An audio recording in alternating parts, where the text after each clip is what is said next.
Welcome to another CEO Wisdom podcast. We have Doug Howarth with us today. He's an author, inventor, and keynote speaker, discoverer, quote unquote, of Hypernomics, CEO there. 31 years at Lockheed Martin. That's a lot of time. So today we're going to talk about space. We're going to talk about everything that's happening. SpaceX is pretty much all over the news, really promising. And yeah, who knows? Defense companies and space in general, which has always been a top topic of mine. This podcast is presented to you by podpire.com. If you want to start a podcast, monetize it through AdSense, through leads, and through sponsors, you can go to podpire.com. We have a free ebook for you there. Doug, welcome to the pod. Tell me a bit more about yourself and what you're up to nowadays. Well, Charles, thank you so much for having me. As you pointed out, I worked for Lockheed Martin Skunk Works, actually the secret sauce at the Lockheed company, and for 31 years, really enjoyed it. But as I left, I discovered something that mainstream economics hadn't seen before, and it was a way to plot markets in more than three dimensions. And so hypernomics, hyper means existing in more than three dimensions, and then nomics, the root word is nonomy, meaning a field of study. So hypernomics is a field of study that starts in four dimensions and it goes from there. So I've created a company around this, given a bunch of award-winning papers, and now have a book out about it. So, in 31 years at one company, how does one achieve that? Nowadays, it looks like a very, very long time. Yeah, I know people in your generation don't stay in companies that long now. I mean, that's pretty well known. But back when I joined the Skunk Works, I came from Boeing, and my little niche in Boeing didn't have very many interesting things to do. But when I got to Lockheed, there was just a lot of interesting things to do and a lot of really interesting people. And the place has a lot of really bright minds. It's really pretty easy to stay around there if you like to use your head and think about what you're doing, because there's always something really interesting to do in your field. And so I was studying the cost for them in a lot of regards, and it turns out that cost is one element that's hugely important in a program, but also the value of the program, what it's worth, and what the demand would be for a certain program. So I've kind of expanded what I used to do into this bigger arena, and we study that. And why go work at Hypernomics? Why did you leave that company?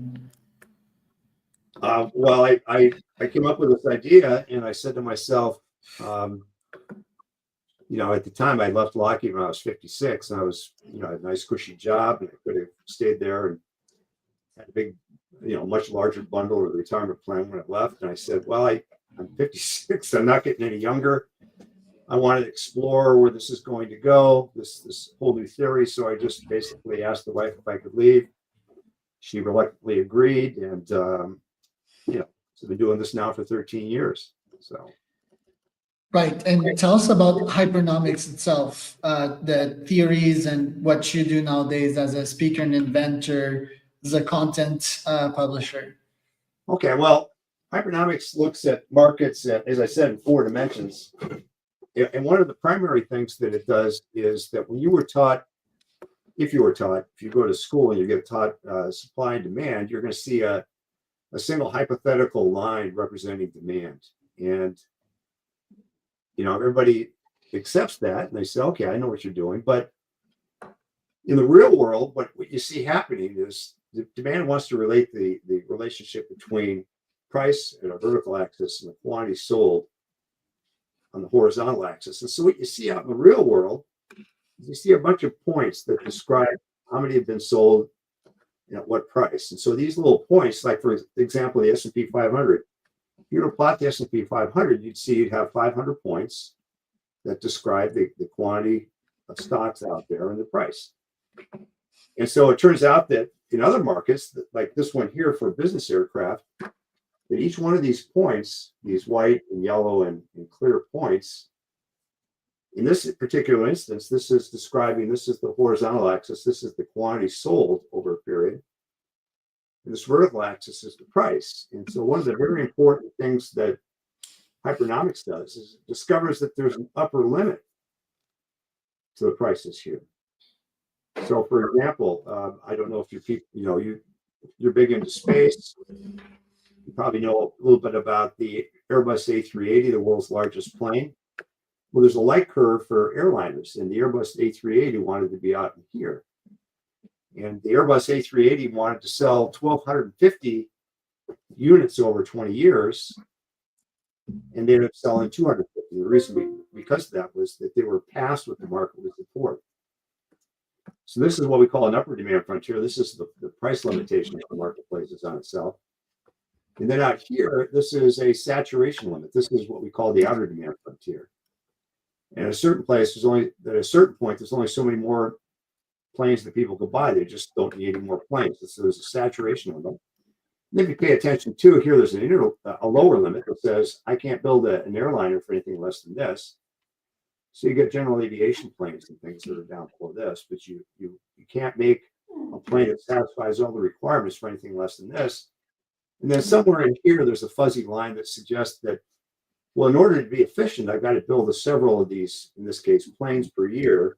Because if I don't, then my line's going to dry up and people are going to forget what to do. And so this little piece of information, simple though it may be, wasn't out there until we discovered this. This is a discovery that's part of the book Hypernomics. So Right, and aren't there like thousand, if not millions, of variables that could be fed to an AI to justify these outcomes? Yes, there's thousands, if not millions, back to your point. But when it comes to aerospace, for example, to figure out what the value of that product might be, it turns out you can describe most of the value of the product just using two variables. So you can describe the business aircraft. You can describe 90% of what the variation is of the vehicle by looking at its cabin volume.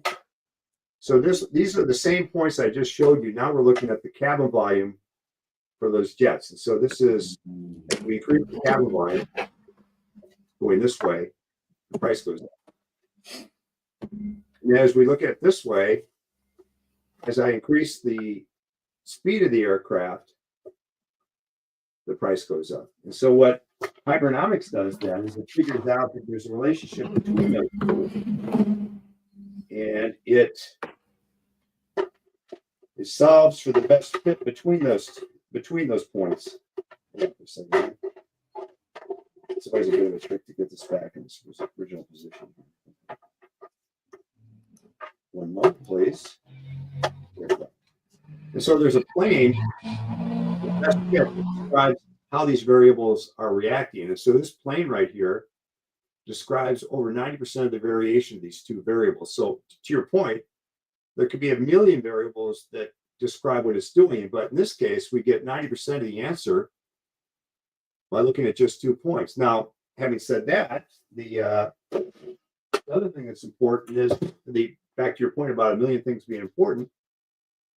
There's another airliner out there that's got the same kind of value proposition that a Boeing 737 has. So, for example, there's a plane called the Tupolev Tu-204. And it's basically a kind of a knockoff of a Boeing 737 and an Airbus A318 or A320.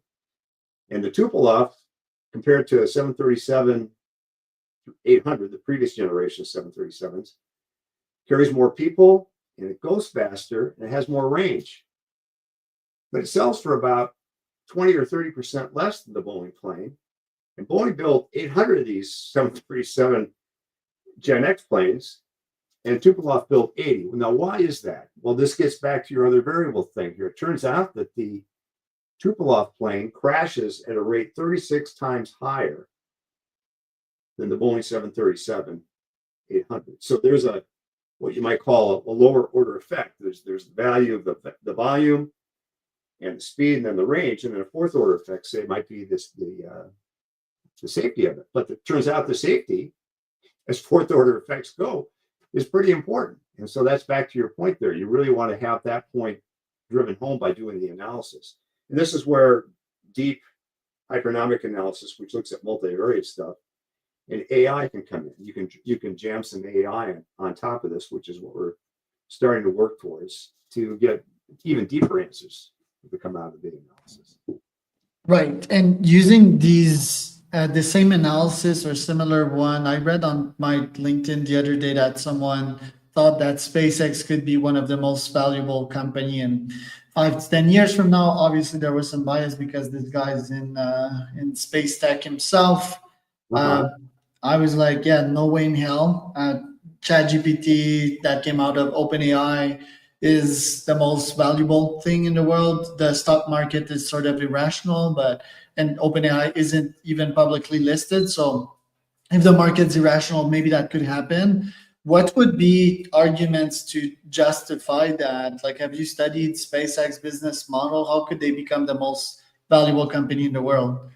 Well, as a matter of fact, we have studied SpaceX business model. I'm giving a paper in May entitled Safety Fourth, where we look at the value of safety as it applies to first those airliners I was telling you about, and then in rockets, which of course is what SpaceX is doing.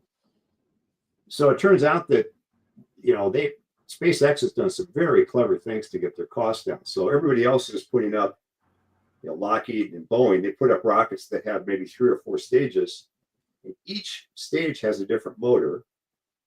And what they do is they shoot up all these 4 stages, and all 4 of them are disposed every time. And the launch has to account for all the cost of each of those stages.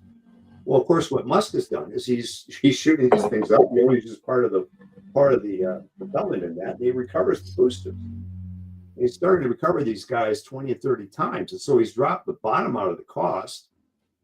And he's really pushing this demand curve. We've discovered that over the course of just 10 years, he's made the demand curve go up by 10x. And so I remember showing another nameless company in this regard in space launchers that I said, I plotted all the points for, the Boeings and the Lockheeds and the Aerions. I said, well, look, all these guys are going to make about 2 or 3 dozen launches over a 10-year period. And then there's some smaller launch companies, like there's a Pegasus rocket that was owned by Northrop Grumman. They're going to make a few. And I said that. Then I showed them there's this little point out here. I said, in a 10-year span, this company you haven't heard of yet is going to make 159 launches. Well, I was off by the 10 years. They made it in 12. In 12 years, they made more launches than anybody else in the industry did. I think they made more launches than the entire industry did by about a factor of 2. And they keep growing because they keep figuring out ways to drop the cost out.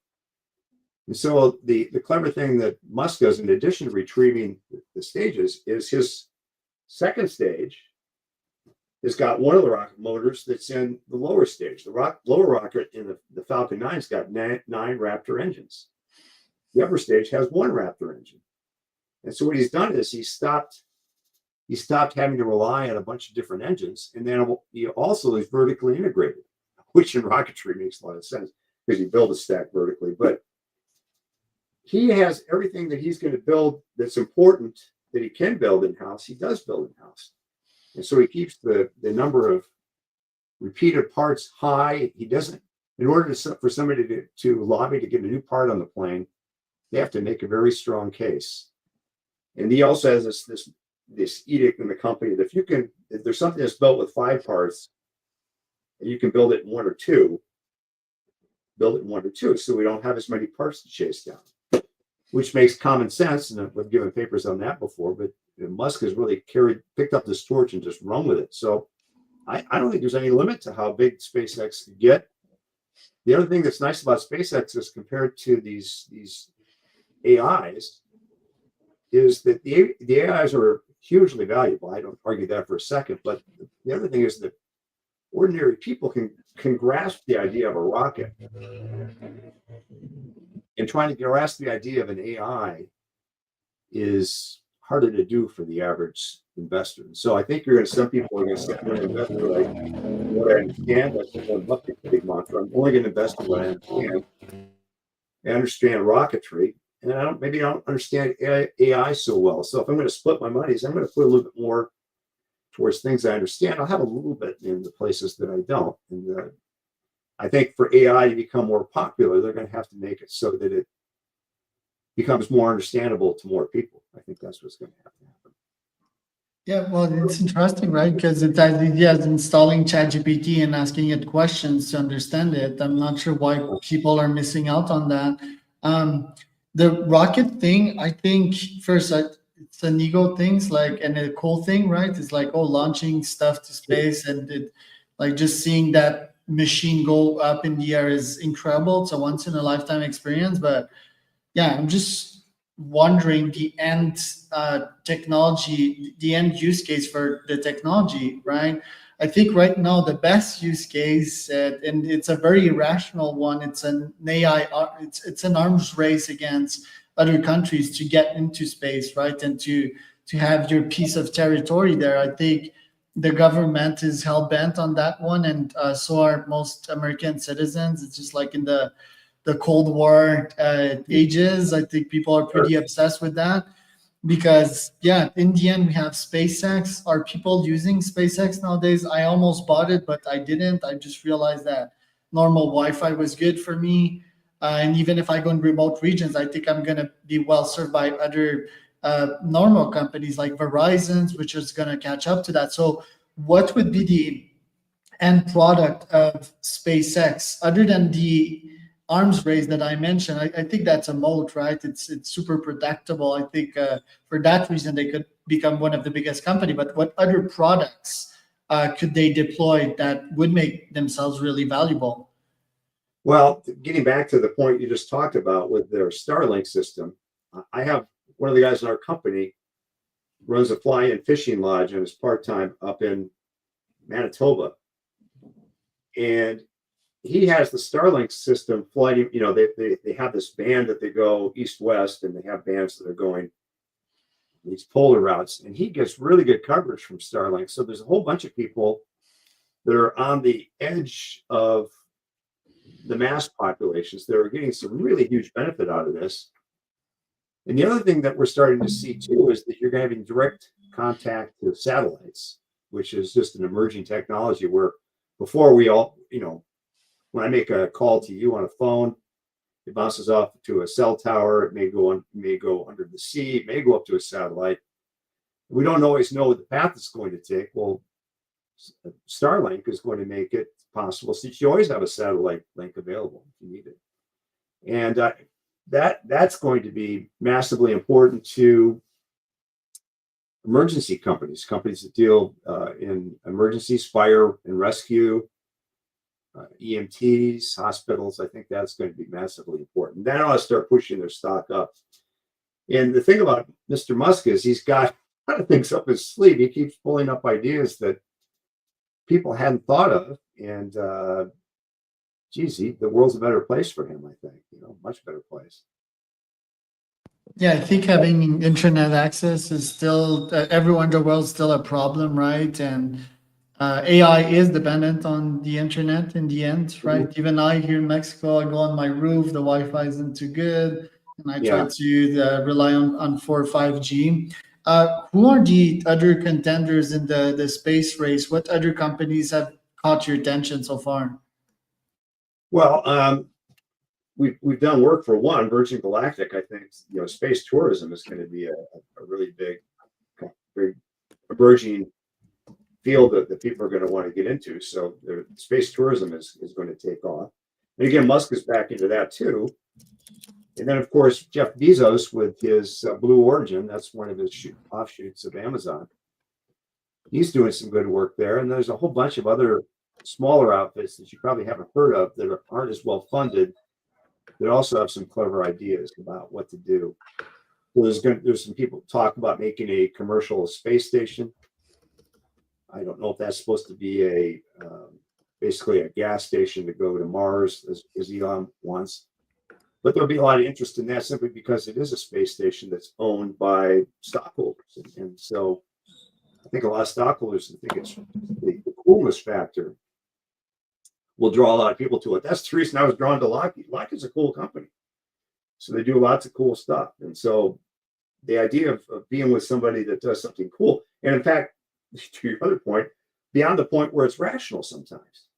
Maybe you think the good price for SpaceX is 500, but it's sitting at 600. You say, well, people think they are buying it because it's cool. Well, back to your other point about all the factors that are in there. One of the factors that increases value is how cool something is. We did a study for a company that was making a general aviation plane, like a Cessna 172, something you would fly yourself. And we looked at the range and the speed and the payload and all that kind of stuff. And they asked us this very interesting question. They said, we think our plane is prettier, better looking than the average plane. Can you figure out that if planes have a value for prettiness, and what the value for prettiness for our plane would be? And so we took together a bunch of what they call 3-view drawings: the top-down drawing, the front drawing, and the view from the side. And we passed these out to a bunch of respondents, and we mixed our clients' view in there, and then we asked them to rate the thing on a scale of 0 to 10, 10 being best, for the most attractive profiles that you saw. And it turned out that there was a value for the attractiveness. And it also turned out that our company, while not being the top one in the group, was close to the top. And so they were going to have added value because they were prettier than the average plane. And so that's another point that comes into, it's a qualitative variable that we managed to quantify. So that gets back to your point about what AI could do. AI, I think, is one of the big benefits it'll do is it'll help quantify qualitative variables. And I think there's going to be a whole bunch of people swimming down that river trying to figure out how to do that. And that's going to be really important to a whole bunch of adjacent fields, I believe. And you followed Boom Supersonic, broke the sound barrier, I believe, with XB1. Yes, I have. And in fact, interestingly, I wrote a piece on LinkedIn.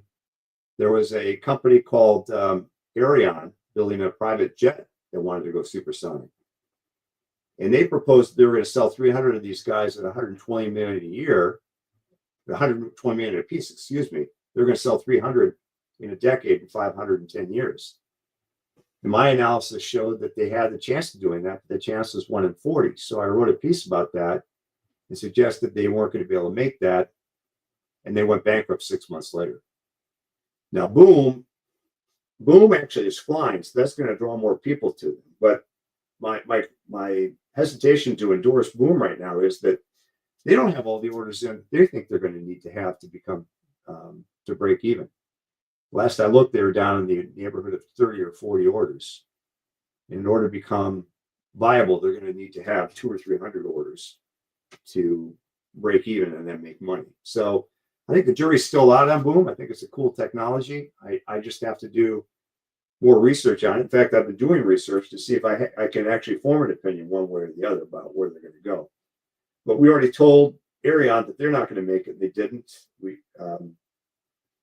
They only had 8 people in that thing, and so that makes it kind of hard to amortize the cost over just those 8 people. If you can put 80 people in an airliner, well, maybe that's got more chance for it to become viable, especially if you can get your costs down through the things that Musk does, which is, try to reduce the parts, try to be vertically integrated, do stuff like that. Then you can maybe start to dampen the cost.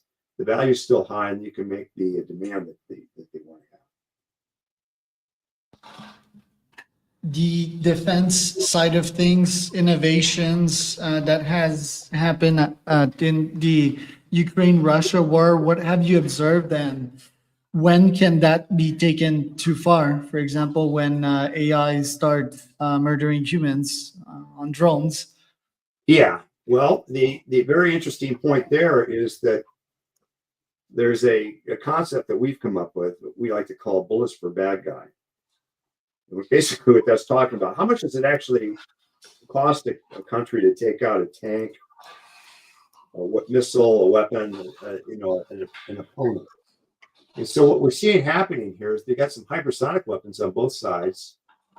They can be very expensive to fly. And so I wrote another piece saying that Lockheed, in fact, my alma mater, the Skunk Works, wanted to build this aero missile that was going to go 1,000-mile range, and it was going to go 4,000 miles an hour and strike an opponent from, way away. And it turns out that this thing is way too big to become economical. In fact, the chance of that working, according to my analysis, was less than 1 in a trillion. So I wrote something about that and said, that's not going to fly. And then the Air Force canceled it. Now, what's been more interesting, I think, and more viable, back to your point, is that people are starting to get a bunch of drones, which are either remotely flown or could have AI in it. And the drones are going to be attractive from the standpoint that you don't actually put people in harm's way. But back to your other point, the qualm one might have about that is they could take out people you don't want to take out. So there's going to have to be a weighing out of what it is that we can and can't do with the drones, so that if our side will be able to conduct operations without violating any international codes of conduct in conflict like that.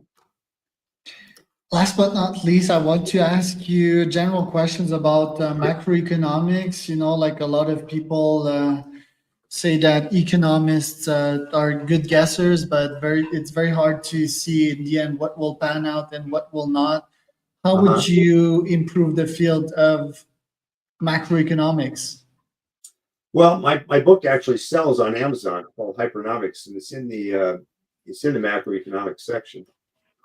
And what I would do is I've worked out a way to, I showed you that 4-dimensional model. I've worked out a way to actually take every market in the world and have it relate to a single price axis, and then compress the data down so that you can see it in a single world view. And so what modern economists right now talk about general equilibrium for a market. Well, you can't have that. There's just too many pieces going on. So what I'm trying to do is trying to point people down the road to say, hey, look, you've oversimplified this problem, and Hypernomics can help you, the field can help you out by picking apart the individual pieces that you need to understand to get the markets to be stable and to do what they want to do. So I think people are going to find that as they go down the path of Hypernomics, there's going to be a lot of tools put in place that will enable them to understand things they couldn't actually visualize before. So Hypernomics is very big on visualization,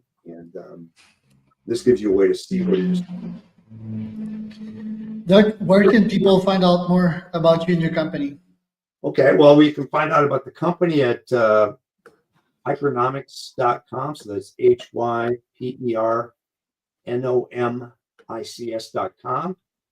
You can find out more about me at Doug Howarth. That's DOUGHOWARTH.com. And you can find my book on Amazon by typing in Hypernomics into an Amazon search bar under books, and you'll find my book will pop up for you. Doug Howarth and Charles